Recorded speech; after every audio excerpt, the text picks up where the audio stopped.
거의 한 2달 가까이 될 만에 오랜만에 뵙는 것 같은데 맞죠? 2월 초에 하고 못해가지고요. 어, 우리 민수기 1장, 2장 이제 좀 길었으니까 함께 좀 먼저 나누고 본문으로 함께 들어가도록 하겠습니다. 민수기 1장, 2장은 이제 영적 군대로 이스라엘 백성이 세워지는 것에 대해서 이제 함께 나눴었습니다. 1장에서 영적 군대로 세워지는 것은 이제 머리를 들어 하나님을 볼 때 비전을 받는 것이다 라고 하면서 영적 군대로 부르기 전에 이스라엘 백성을 먼저 리더들을 먼저 부르셨다고 하는데 이 무작위로 뽑은 것이 아니라 모세와 아론을 지극정성으로 도왔던 자들이다 라고 함께 나눴습니다. 그리고 이스라엘의 군대를 세워보니까 60만 3,550명이었다라고 하고, 그러나 레위인은 계수하지 말라고 하셨는데 그 이유가 이제 비전이 달랐다, 이스라엘의 비전과 레위인의 비전이 달랐다라고 말씀드렸습니다. 레위인의 비전은 성막을 파수하는 것으로 이스라엘이 거룩성을 지켜야 하나님께서 함께 하시니까 허락되지 않은 것들로부터 남의 성막을 지켜야 한다는 것이었고, 2장이 이제 그것에 대한 구체화하는 작업이었습니다. 내용은 거의 비슷한데 요 디테일을 보지 않으면 이 2장에 기록된 이유를 잘 모른다고 말씀드렸었죠. 그래서 1장에서 하나님께서 받은 비전이 있다면 그 비전을 가시적으로 세울 필요가 있다. 그래서 우리 교회는 이제 수도에 살자라고 하는 이 그 교훈이죠. 교회 훈 이처럼 이 가시적으로 세워놔야 된다는 것과 같은 표식이 있다고 했습니다. 그래서 각자마다 받은 비전이 있지만 비슷한 비전이나 같은 비전이 하나님께서 주셨는데 그 사람들끼리 모여서 진영을 세워라고 하고, 그 다음에 동서남북으로 이렇게 진영을 나누셨습니다. 그 중에 가장 영광받은 진영이 유다 진영이었죠. 동쪽에 위치한 유다 진영과 유다가 사실 제일 먼저 했는데, 왜냐하면 하나님께 순종하는 인원이 가장 많았기 때문이다 라고 함께 나눴습니다. 그래서 하나님께 큰 영광을 받은 자들은 많은 무리가 순종하거나 깊은 순종을 하는 자들이다 였고, 3장 1절부터 13절에 다시 한 번 더 레위인에 대해서 말씀합니다. 그래서 2장에서는 이스라엘 지파에 대한 구체성이라면 3장 1절부터 13절은 레위 지파에 대한 구체성을 설명합니다. 그래서 영적 군사로 세워지는 것에는 추상적이면 안 된다, 구체성이 있어야 한다는 것이 이제 1, 2장 말씀이고, 왜 구체성이 있어야 하냐면 이제 선명해야지, 흐리게 안 보이고 선명해야지 이제 할 수 있는 겁니다. 잘 안 보이거나 흐리게 보인다면 여러분 시도를 안 하게 됩니다. 그런데 만약에 우리가 저거 한 비벼 놓을 만한데, 할 만한데 라는 생각을 가지게 된다면 그거는 하게 됩니다. 그런 것처럼 구체성을 가질 때 선명하게 보이고 그 선명함이 나의 실행으로 옮겨질 수 있다라고 한 게 지난 1장과 2장 이제 말씀이었습니다. 이제 오늘 말씀은 3장 4장 전체 통틀어서 사실 레위인에 대해서 쭉 이야기를 합니다. 1, 2장에서 레위인을 계수하지 말라고 했었는데 그 이유가 이제 3장 4장에서 계수하고 하나님께서 구체적인 명령을 더 주시기 위함이었는데, 이 레위인을 계수하니 22,000명이 나왔다라고 하고, 그 레위인을 이스라엘 장자의 속전으로 내라라고 하십니다. 원래는 각 집안의 장자들이 그 제사장의 역할을 해야 됩니다. 나중에 함께 살펴보겠지만, 근데 하나님께서는 레위인을 들어서 장자의 역할을 감당해라 라고 오늘 말씀하거든요. 그리고 다시 레위인의 임무를 4장에서 설명하십니다. 그래서 1장에서 4장을 살펴보면 레위인의 분량이 정말 많은 걸 알 수 있습니다. 우리가 읽지는 않았지만 사실 1장부터 4장의 한 150절 정도가 다 레위인 이야기입니다. 거의 한 몇 절 안 돼 보이는 이렇게 많은 장에서 대부분이 레위인을 차지합니다. 그래서 이 레위인을 주목하게 만드십니다. 많으면 많을수록 주목을 해야 되니까. 대제사장을 포함해서 레위인이 성막을 통해서 임마누엘을 지속하게 해야 된다고 말씀드렸었는데, 그러면 궁금한 게 이 임마누엘이 레위인을 위한 것이냐 라고 한번 물어본다면 당연히 아닙니다. 이 임마누엘, 하나님께서 우리와 함께 하신다는 이 능력은 레위인이 아니라 이스라엘 백성을 위해 있는 겁니다. 하나님께서 이스라엘과 함께 하셔야지만 영적 전쟁에서 승리할 수 있는데, 그 임마누엘을 만들어 주는 것이 레위인의 역할이다. 그래서 레위인의 역할, 이스라엘 백성이 하나님 나라에 집중할 수 있도록 영적으로 돕는 자들이라고 할 수 있습니다. 오늘날 하나님 나라에 집중하도록 만드는 사람들이 있다면 첫 번째로 하면 교회 사역자들이라고 생각을 합니다. 제사장이 그랬듯이 성도들을 말씀으로 이제 깨우치게 하며 흐려지는 비전을 명확하게 세워야 됩니다. 말씀으로. 그다음에 말씀을 통해서 또 앞으로 나아갈 수 있게 만들어줘야 됩니다. 또한 하나님과 성도가 참된 교제하도록 양육하거나 또 세워야 한다는 게 사역자의 역할일 겁니다. 그런데 사역자가 세워지고 이제 일반 백성들보다 이 제사장들이 높은 계급에 있다고 하더라도 사실 사역자들과 제사장들 비슷한 위치라고 한다면 이 사람들이 메인이 아닙니다. 하나님의 관심은 이 사람들을 통해서 이스라엘 백성이, 혹은 오늘날로 말하면 성도들이 제대로 세워지는 것을 원한다는 거죠. 그래서 주된 목적은 이 레위인의 주된 목적은 구약 백성, 오늘날의 성도들이 사명을 잘 수행할 수 있도록 안내해 주는 것뿐입니다. 그러기 위해서 제사장들이, 사역자들이 바로 서야 된다는 거죠. 레위인들이 바로 세워질수록 이스라엘의 영적 전쟁은 승리로 나아갈 것이고 또 차지하게 될 겁니다. 기업을. 오늘도 마찬가지로 교회 사역자들이 올바로 설수록 성도가 구속사에 집중하게 됩니다. 둘째로 하자면은 우리 개인 자신이 레위인 스스로가 되겠죠. 왜냐하면 우리는 만인 제사장서를 믿잖아요. 근데 이제 저는 만인 제사장이라 하지 않고 만인 대제사장이라고 합니다. 왜냐하면 우리는 지성소에 들어갈 수 있는 존재들이니까. 지성소는 대제사장이 들어갈 수 있잖아요.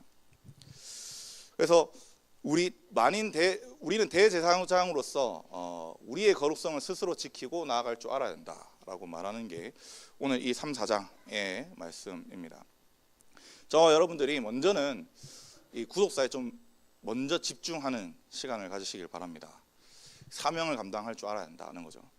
사도 바울이 내가 달려갈 길과 주 예수께 받은 사명 곧 하나님의 은혜의 복음을 증언하는 일을 마치려 하면은 나의 생명조차 조금도 아끼지 아니함이라라고 말씀하는 것처럼 오늘 하나님의 이 은혜를 알고 우리가 이 복음 사명에 목숨조차 아끼지 않는 삶을 살아가기를 주님의 이름으로 간절히 바랍니다. 우리 14절 15절 함께 읽어보도록 하겠습니다. 14절 15절입니다. 시작. 여호와께서 시내 강야에서 모세에게 말씀하여 이르시되 레위 자손을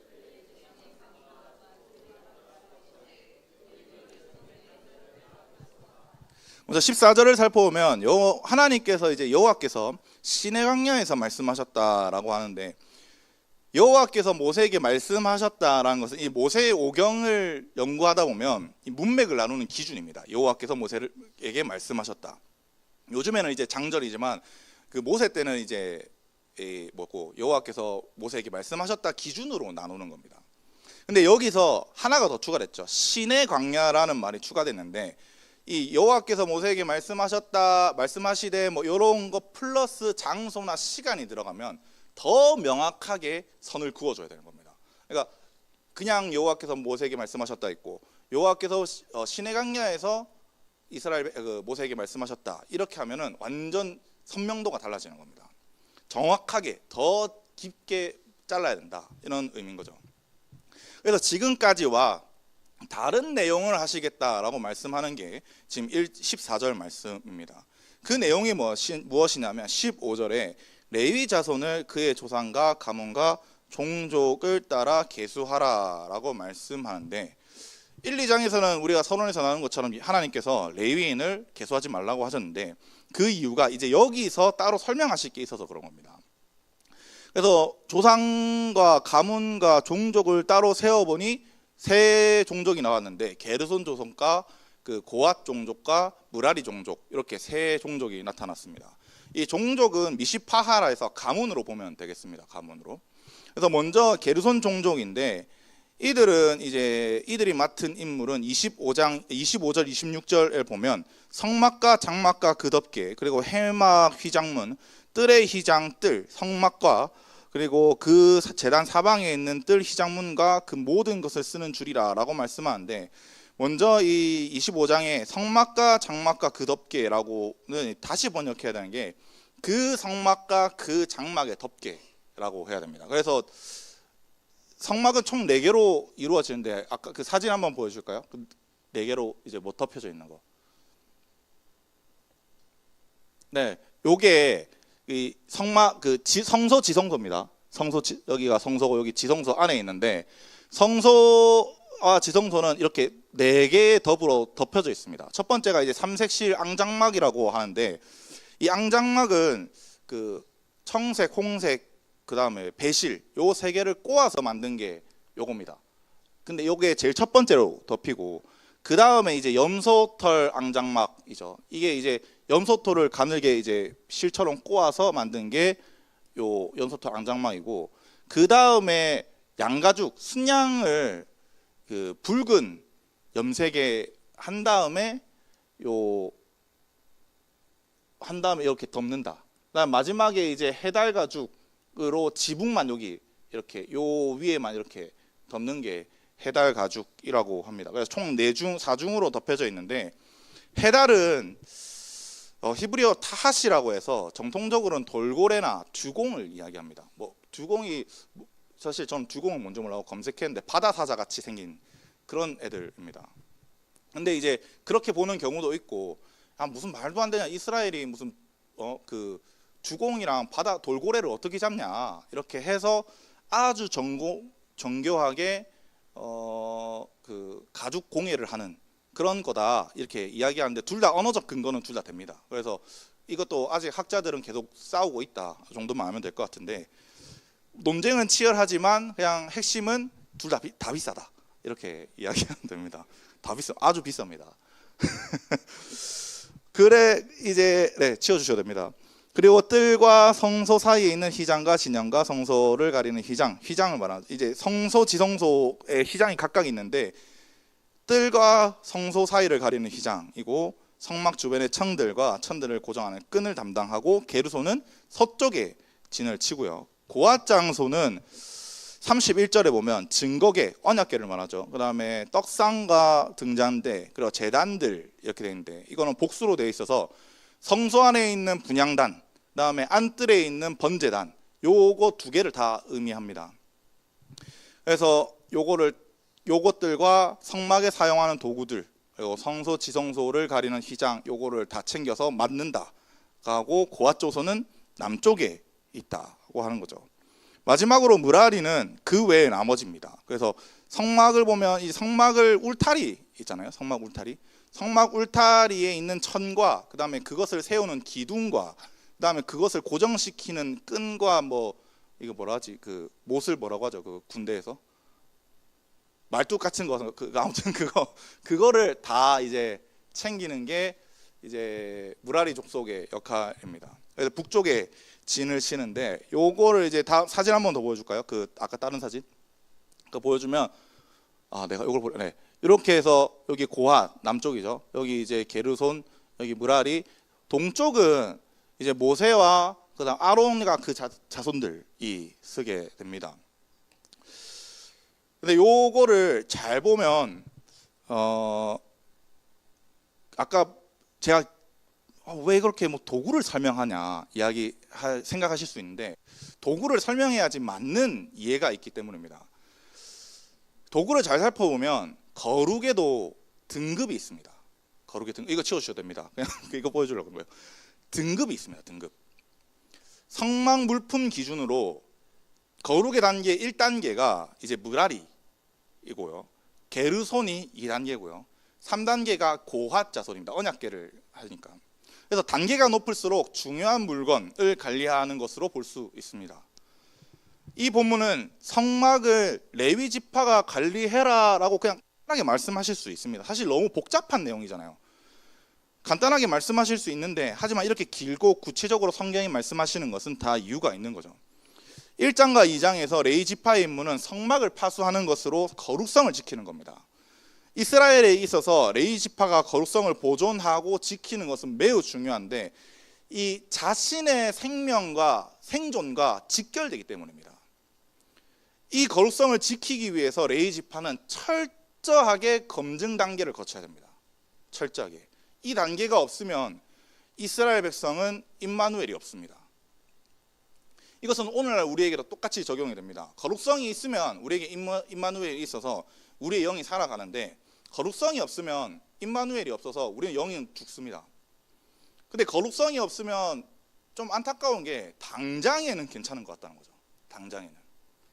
하지만 영적 전쟁터로 나아가게 된다면 이게 상황이 좀 달라집니다. 임마누엘이 없으니 이길 힘이 없고 힘이 없으니 죽는 건 똑같은 거죠. 그래서 우리가 이 거룩성을 지키는 이유는 영적 전쟁에서 승리하기 위함이다 라고 하며 우리 스스로가 평소에 이 거룩성을 지키기 위해서 철저한 검증 단계가 있어야 한다. 그리고 거치고 보호할 줄 알아야 된다는 겁니다. 제가 군대에서 이게 계속 영적 군대를 이야기하니까 군대 이야기밖에 안 나가지고 야화가 그 초병 수칙이라는 게 있습니다. 남자분들은 다 알죠.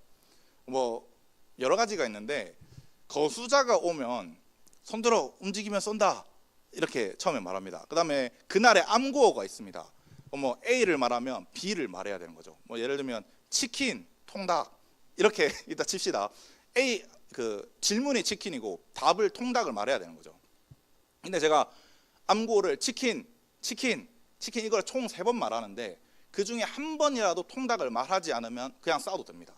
왜냐면 거수자니까 어떤 잔지 모르니까 죽여도 상관없는 거, 죽인다는 거 좀 그런데 아무튼 쏴도 상관없다 이거죠. 제가 이거 군대에서 2등병 때 그 암구호를 숙지 못한 날이 있습니다. 그래서 근데 하필 그날 거수자가 대대장님이었습니다. 난리 났겠죠. 그래서 다음 날 징계를 받았죠. 그게 아무튼 이게 제 스스로가 그 암구호를 숙지는 했는데 그게 너무 피곤해서 까먹었나 봐요. 그래서 내가 이 검증을 이야기하고 있었잖아요. 그래서 내가 이 거룩하게 살지 않는데 거룩함을 검증하지 않는데 이게 갑자기 어느 날 거룩성이 뿅 하고 생기는 게 아닙니다. 내가 철저한 검증을 거치고 거룩한 삶을 살아갈 때 내가 이제 거룩이 쌓이는 거거든요. 이것이 하나님으로부터 나오는 것이 맞냐? 아니면 야 이게 내 거룩성을 부정하고 해치는 것 같은데 라는 것을 계속 검증하는 단계가 스스로에게 있어야 한다는 거죠. 그래서 이 거룩함을 계속 검증하고 나아갈 때 성령님이 더 임하시고 더 우리에게 능력, 거룩성이 있어야지 하나님께서 동행하시고 그러니까 성령님께서 함께 하시니까요. 근데 대부분의 사람들은 이거 거룩을 검증하지 않습니다. 사무엘서 성경만 먼저 보면 사무엘서에 보면 엘리 제사장 우리 잘 알잖아요. 근데 엘리 제사장을 우리가 긍정적으로 평가합니까? 부정적으로 평가합니까? 부정적으로 평가합니까? 근데 왜 부정적으로 평가합니까? 자식들 관리 안 해서 막 그럴 수 있는데 막 뭔가 다윗같이 막 큰 거 잘못한 건 없습니다. 맞죠? 큰 죄를 지은 건 없는데 엘리 제사장이 잘못한 것은 반복되는 그 이스라엘의 부정에 대해서 묵인했기 때문입니다. 그다음에 느헤미야 13장을 읽어보면 성벽을 이제 다 완공하고 이스라엘 백성들이 부흥을 맛보기도 했습니다. 그 다음에 느헤미야가 잠시 떠났다가 돌아왔는데 이스라엘 백성이 편안함 때문에 안락함 때문에 안식일을 지키지 않고 율법을 지키지 않았습니다. 분명히 부흥회가 있었을 때는 내가 하나님의 말씀을 끝까지 지키겠습니다 하면서 서원까지 했던 사람들인데 그게 일상화가 되어 있어서 느헤미야 마지막에 보면 한탄을 합니다. 느헤미야가. 이들은 여러분 평안함이 있을 때 분별하지 못하고 자신을 부정함에 내어놓았습니다. 그래서 이거는 사실 우리 이야기만 아닌 건 알겠죠. 뭐 우리 삶의 안락함 때문에 우리가 이 거룩의 검증을 하지 않는 것은 너무나도 많기 때문입니다. 제가 전도사였을 때 주일 사역한다는 게 좀 사실 좀 힘들었습니다. 1년차, 2년차, 뭐 3년차 이런 데까지만 해도 주일 끝나면 밤에 집에 오잖아요. 그럼 너무 피곤하니까 그냥 그게 7시든 8시든 9시든 그냥 뻗어서 바로 자버렸었습니다. 사실 생각해보면 교회에서 전날 설교 준비한다고 몇 시간 안 자고 뭐 안 잘 때도 있고 그럼 밤새고 갈 때도 있고 그 다음에 뭐 일부 찬양 인도해야 돼. 뭐 그 다음에 9시에 교사 그 모임해야 돼. 10시에 그 중고등부 예배하고 설교해야 돼. 그 다음에 그러면 이제 점심 먹을 때까지 애들이랑 좀 놀아주다가 점심 먹어. 점심 먹고 나면 1시부터 2시 반까지 제자 훈련해.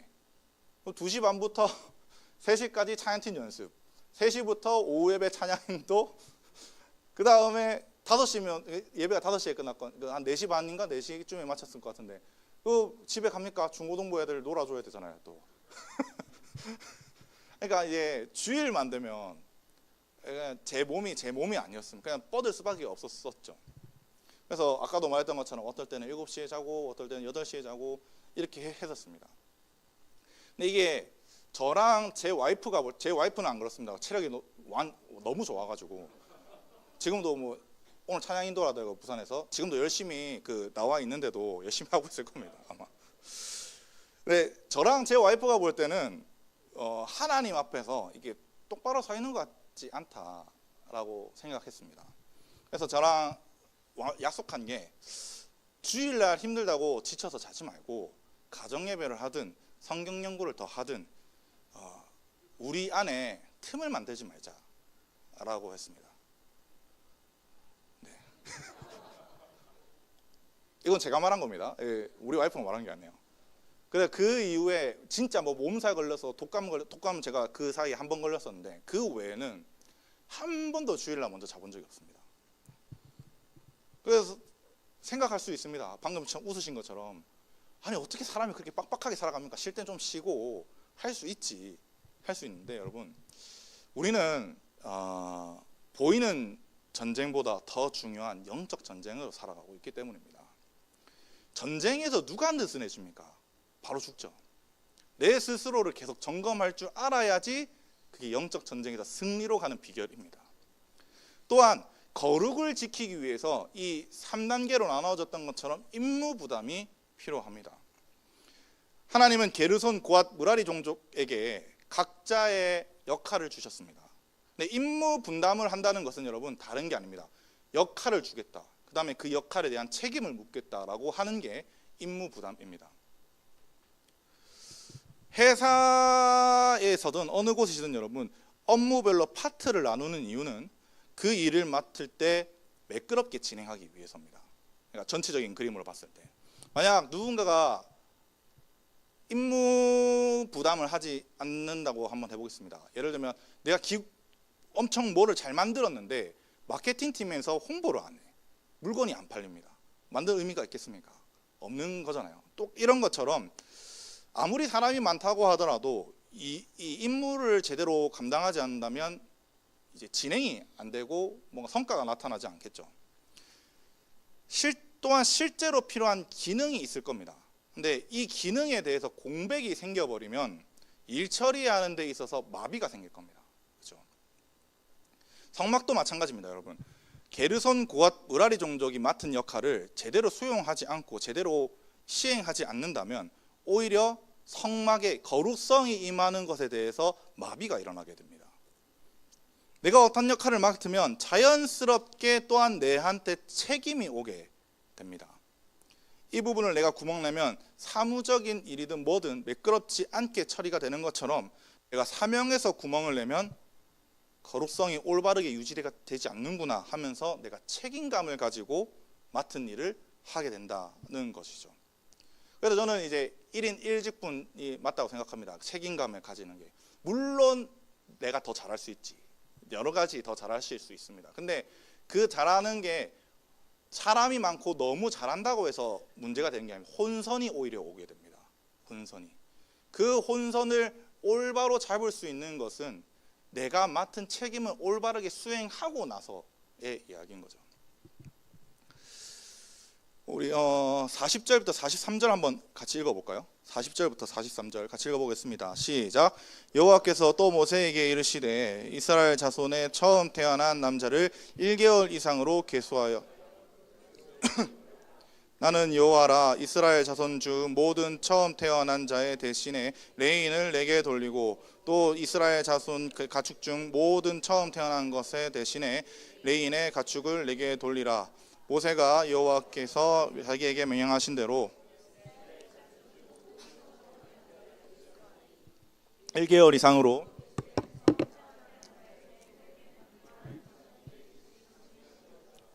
아멘. 앞서 하나님께서 두 가지 명령하셨다고 말씀드렸습니다. 첫 번째는 각 종족이 무엇을 해야 되는지 임무를 첫 번째 말씀하셨고, 두 번째는 레위 지파를 계수해야 된다라고 했습니다. 근데 그걸 몇 살 때부터 세워야 하느냐, 세느냐, 계수하느냐 하면 태어난 지 한 달 이후로 된 사람을 계수하라는 거죠. 1장과 2장에서는 몇 살부터 계수했습니까? 20살부터 계수했습니다. 근데 레위는 특이하게 한 달 된 뒤로부터 계수해라는 거죠.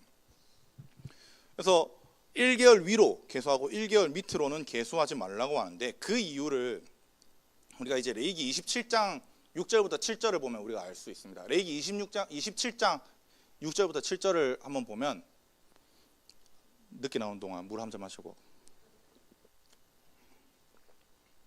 네, 27장 6절 같이 한번 읽어볼게요. 7절까지입니다. 시작. 1개월부터 5살까지 남자면 그 값은 은 5세겔로 하고 여자면 그 값을 은 3세겔로 하며 60살 이상 남자면 그 값을 15세겔로 하고 여자는 6세겔로 하라 라고 말씀합니다. 읽진 않았는데 그 3절부터 5절을 보면 5살부터 20살 때까지에 대한 값과 그 다음에 20살 때부터 60살까지에 대한 값도 말씀을 하십니다. 근데 이 어느 구절에서도 1개월 밑에 사람은 이제 말하지 않는데, 오늘에서야 이제 신생아 생존 확률이 높은데 고대 근동에서 신생아 생존 확률은 매우 높습니다.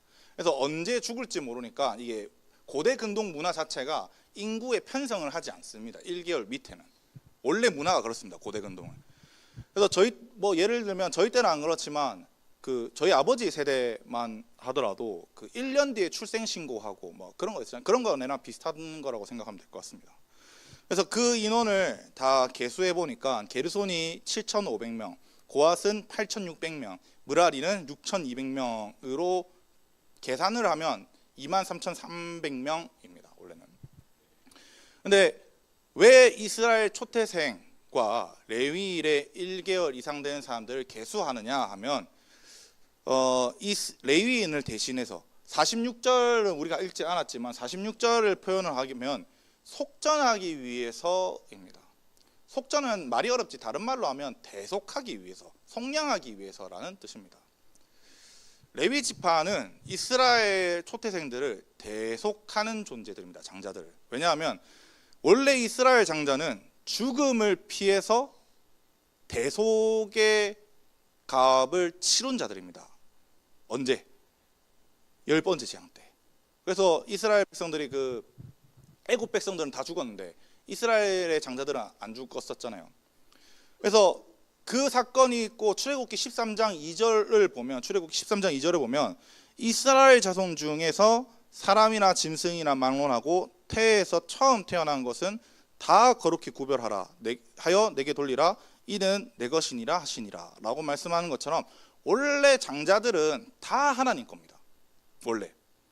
그래서 이 하나님 거라고 하는 거는 제사장으로 살아가야 된다는 겁니다. 원래 장자들이 제사장으로 살아가야 됩니다. 그런데 하나님께서는 장자들을 대신해서 레위인을 세우고 레위인을 대신해라 하는 것이죠. 왜 레위인이냐 하면 우리 잘 알듯이 황금송아지 사건에서 모두 하나님 편에 선 사람들입니다. 레위인들은. 출애굽기 32장 26절을 보면 모세가 여호와 편에 있는 자들은 내게 오라라고 이렇게 말씀하거든요. 근데 여기서 여호와 편에 있는 거는 번역이 조금 잘못됐는데 이건 편가르자는 느낌이잖아요. 근데 그게 아니라 여호와께 속해 있는 자들. 그러니까 이제부터라도 여호와께 속해 있을 자들은 모세 옆에 서라라고 해서 이들은 하나님의 소유물로 자발적으로 들어간 자들입니다. 그러니까 얘들은 하나님의 소유물이라는 거죠. 그래서 민수기 3장 12절에서도 레위인은 내 것이다 라고 표현하십니다. 그래서 레위인은 하나님께 속해 있는 하나님의 소유물이라는 거죠. 그래서 그 레위인을 대신한다. 즉 하나님의 소유물로 장자의 제사장 직분을 대신하게 하겠다는 거죠. 여러분, 하나님께 속량값을 누가 대신하여서 낼 수 있습니까? 없습니다. 절대 없습니다. 시편 49편 6절부터 8절 한번 볼까요?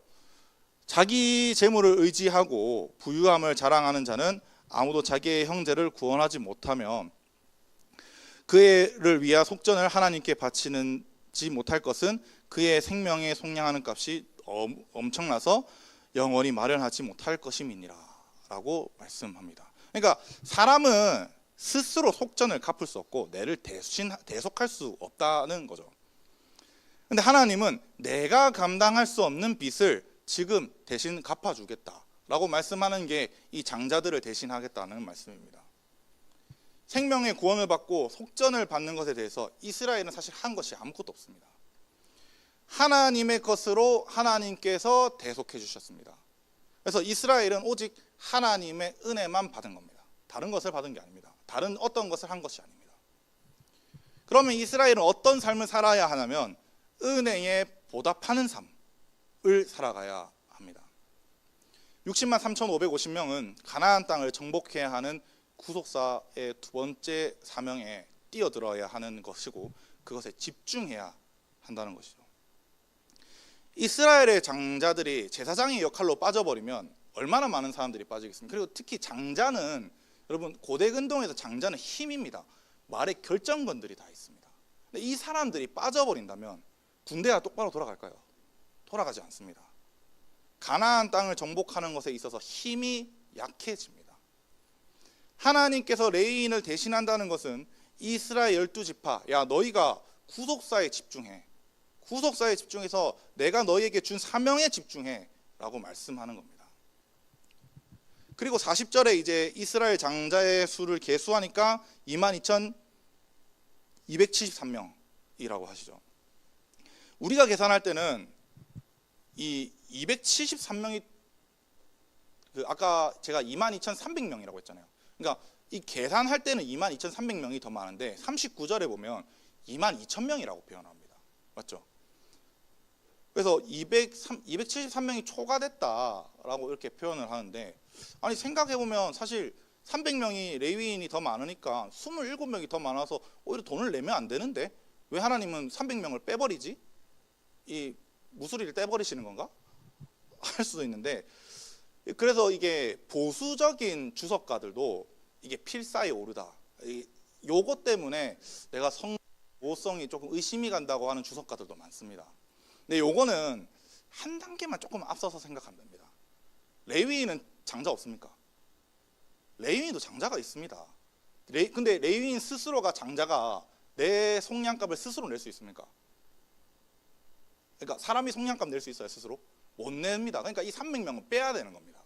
장자가 300명이라는 거예요. 300명을 빼고 하니까 22,000명만 남더라 하고 그거에 대해서 빼니까 장자들 빼니까 273명이 부족하더라라고 이해를 해야 되는 거죠. 그래서 273명의 속량값을 대해서 한 명당 5세겔 해서 1365세겔을 속전값으로 내었다라고 합니다. 이 속전이라는 말은 여러분 히브리어로 피데욤이라는 단어입니다. 피데욤 그 40 몇 절이죠? 46절이죠. 46절에 피데욤이라고 하는데 이 피데욤은 구약 성경에서 딱 한 번만 나온 단어입니다. 딱 한 번. 헬라어로는 이제 우리 구약을 헬라어로 번역한 게 LXX잖아요. LX에서 요거를 어떻게 번역하냐면 리트론이라고 번역합니다. 리트론. 이 리트론은 마가복음 10장 45절을 보면 알 수 있는데 한번 보여주실래요? 마가복음 10장 45절을 보면 인자가 온 것은 섬김을 받으려 함이 아니라 도리어 섬기려 하고 자기 목숨을 많은 사람에게 대속물로 주례함이니라 할 때 리트론이 쓰였습니다. 똑같은 단어라는 거죠.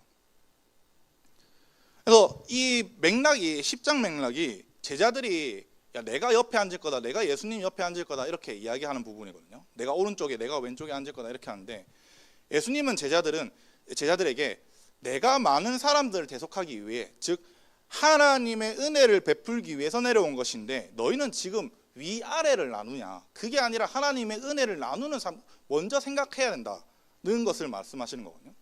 그럼 어떻게 해야 되냐? 우리가 고린도전서 6장 19절부터 20절 고린도전서 6장 19절부터 20절을 보면 끝에서 보면 이렇게 말하겠습니다. 너희는 너희 자신의 것이 아니라 하고 넘기면 20절에 값으로 산 것으로 되었으니 속량값이 됐다는 겁니다. 그런즉 너희 몸을 하나님께 영광을 돌리라 라고 바울이 말하는 겁니다. 우리는 여러분 구속사에 전진하는 영적 군사로 세워진 존재들입니다. 그리고 우리는 영적 군사로서 사명에 명확합니다. 뭡니까?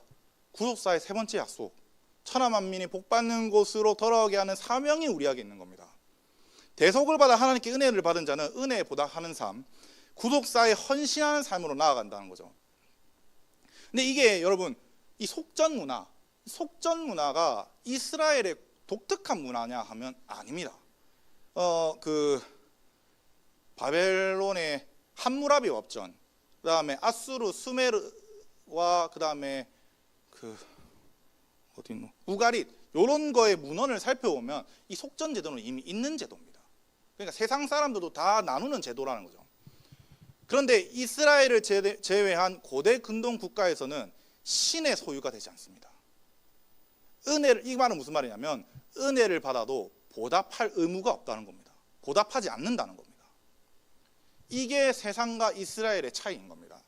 세상 문화를 가진 자들은 은혜를 받아도 은혜를 버리고 당연하게 여기게 됩니다.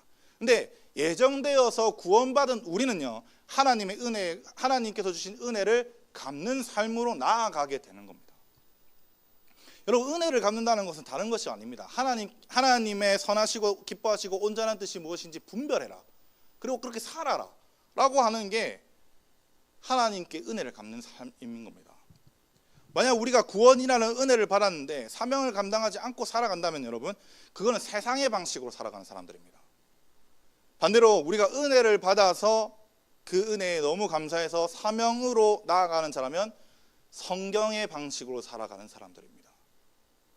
그래서 우리는 은혜를 받은 사람들입니다.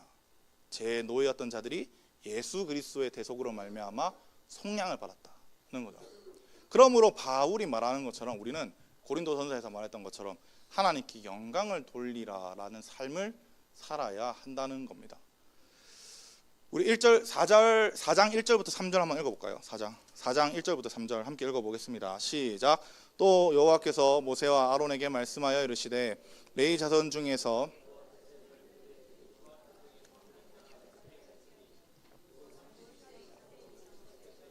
해마기를 하기 위하여 그 역사에 참가할 만한 모든 자를 계수하라. 아멘. 이스라엘 백성을 대신해서 레위인을 속전하게 했습니다. 이제 속전값 다 갚았습니다. 이 장자들도 이제 레위인들이 올바로 서야 할 때입니다.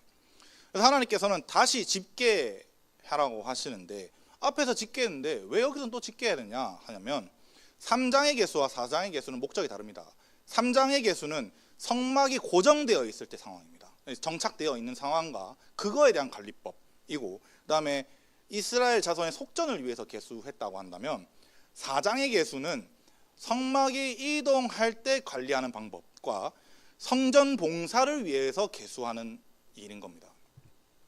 3절을 보면 해막 일을 하기 위해 그 역사에 참가할 만한 모든 자를 개수해라 라고 말씀하는데, 여기서 역사라고 번역하면 안 되고 역사는 히브리어로 짜바라고 해서 군대입니다. 군대. 그러니까 이 문장을 히브리어로 직역을 하면 해막의 일을 위하여 군대로 올 모든 자를 계수해라고 해야 되는 겁니다. 하나님은 성막의 봉사하는 레위인들에게 야 너희는 군대다, 너희는 군인이다 라고 말씀하면서 레위인들도 사실 영적 군인으로서 군대로서 부르심을 받았다는 거죠. 야, 성막에 봉사하는데 무슨 군대냐라고 할 수 있는데, 여러분 성막은 군대로 치면 영적 지휘부입니다. 지휘부가 뭐 하는 곳입니까?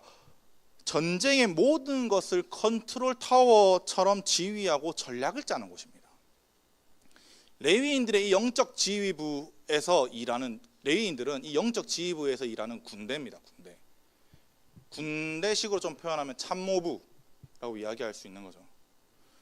군대를 다녀오신 분들은 알겠지만 이 지휘부가 너무 중요합니다. 너무 군대 이야기하는데, 여러분 지휘부가 일을 잘하면 회사도 비슷하죠. 좀 이제 센터가 있고 이제 겉부서들이 있잖아요. 근데 지휘부가 일을 잘하면 두세 번 할 일을 한 번에 처리합니다. 근데 지휘부가 못하면요, 한 번 할 일을 두세 번 합니다. 마찬가지입니다. 레위인은 영적 지휘부에 있고 하나님이 사령관이십니다. 그런데 그 군대의 전체적인 힘도 하나님께 달려 있거든요. 그래서 하나님의 명령을 온전하게 전달하는 레위인이 중요한 겁니다. 온전하게 전달. 그래 하나님의 뜻을, 하나님의 말씀을 그대로 풀어낼 수 있는 레위인이 중요하다는 거죠. 레위인은 임마누엘을 지속하기 위해서 허락되지 않은 것을 막고 거룩성을 계속 지키고 파수하고 말씀을 가르쳐야 됩니다. 이게 지휘부가 해야 될 일인 겁니다. 이 파수꾼의 역할을 제대로 하지 않으면 어떻게 되겠습니까?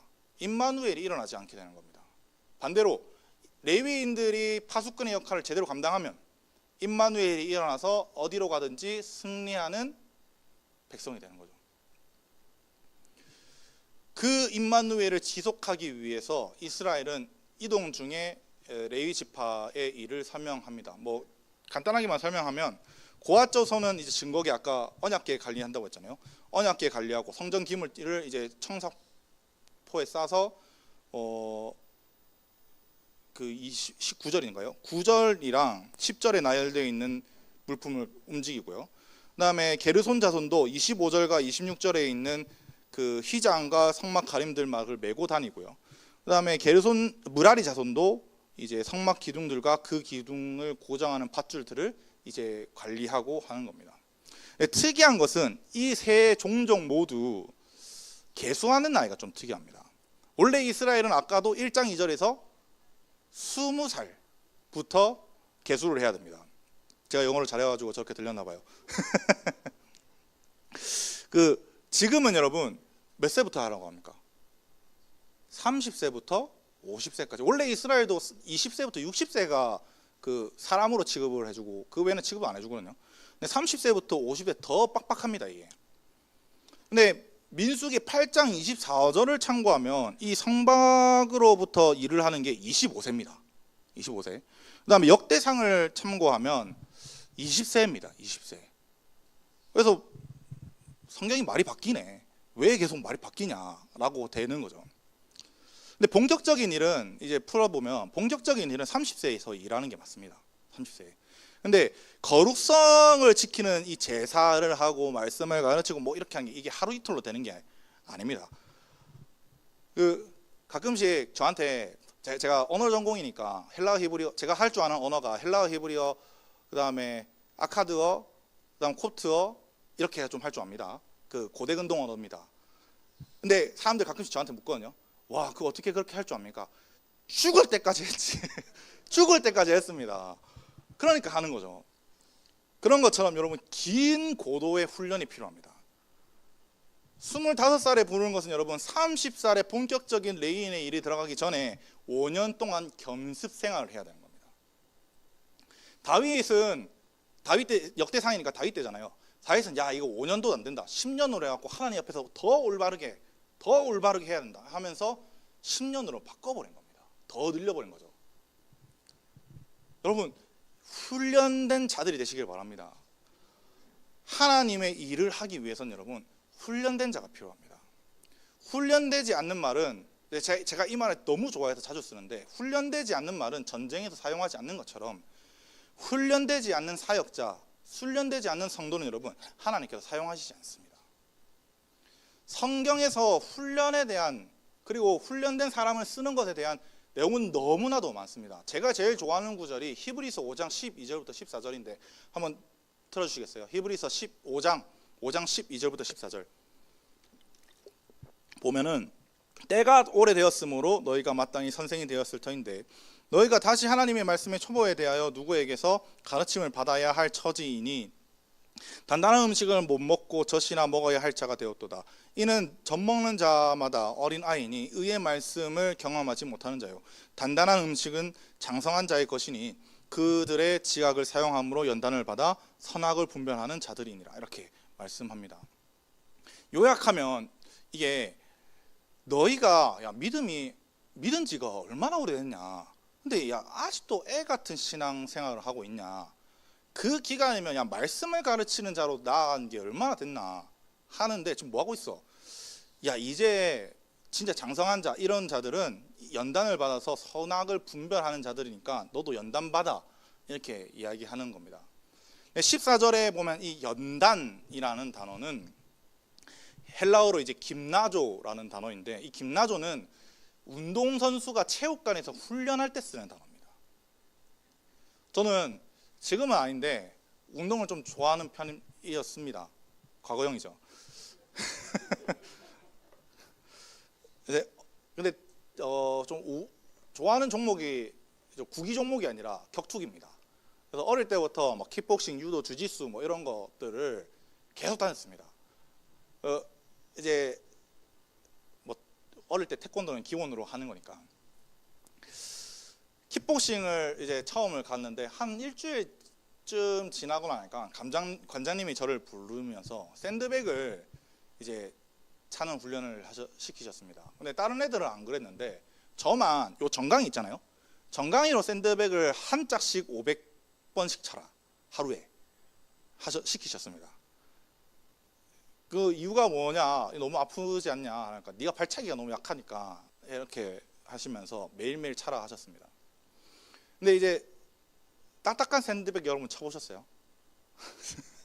여러분 이거 죽습니다. 이게 얼마나 아프냐면